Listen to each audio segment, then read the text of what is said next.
নির্বাচন কমিশন বিএনপির কার্যালয় পরিণত হয়েছে বলে মন্তব্য করেছেন জাতীয় নাগরিক পার্টি এনসিপির মুখ্য সংগঠক নাসির উদ্দিন পাটোয়ারি। বলেন, ইসি পুনর্গঠন না হলে কোনো নির্বাচন হতে দেয়া হবে না। তবে কমিশন নিরপেক্ষভাবে কাজ করছে উল্লেখ করে নির্বাচন কমিশনার ফজল মোহাম্মদ সানাউল্লাহ বলেন, স্থানীয় না জাতীয় নির্বাচন আগে হবে সেই সিদ্ধান্ত সরকারের। মেজবাহ হাসানের রিপোর্ট। নির্বাচন কমিশন পুনর্গঠন ও স্থানীয় সরকার নির্বাচনের দাবিতে বুধবার সকালে নির্বাচন কমিশন ভবনের সামনে রাস্তায় জড়ো হতে থাকেন নাগরিক পার্টির নেতাকর্মীরা। এক পর্যায়ে রাস্তায় দেওয়া ব্যারিকেড ভেঙে কমিশনের মূল ফটকের সামনে অবস্থান নেন নেতাকর্মীরা।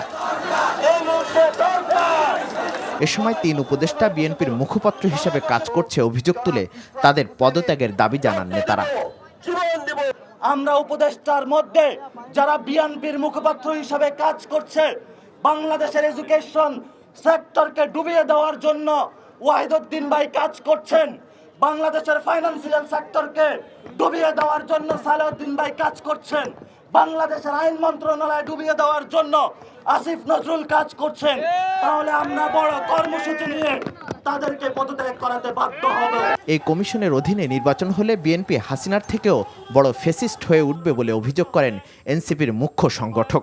যদি অতি দ্রুত গতিতে ইলেকশন কমিশনারদের পদত্যাগ না করে পুনর্গঠন না করা হয়, বাংলাদেশে লাশের রাজনীতি বন্ধ করার জন্য যে প্রক্রিয়া, সেই প্রক্রিয়া একটি, সেটি হলো ইলেকশন।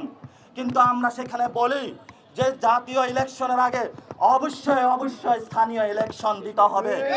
ইলেকশন হলে তো আপনারা দেখা যাচ্ছে হাসিনার চেয়ে বড় ফেসিস হিসাবে আবির্ভূত হবে।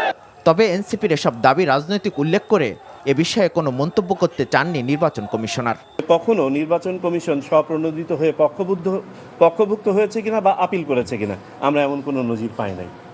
সুতরাং আমাদের পক্ষভুক্ত হওয়া বা করার এই আইন আমাদেরকে সুযোগ দেয় না। ইসি পুনর্গঠন না করলে কঠোর কর্মসূচি দেওয়ার হুঁশিয়ারি দেন এনসিপি নেতারা।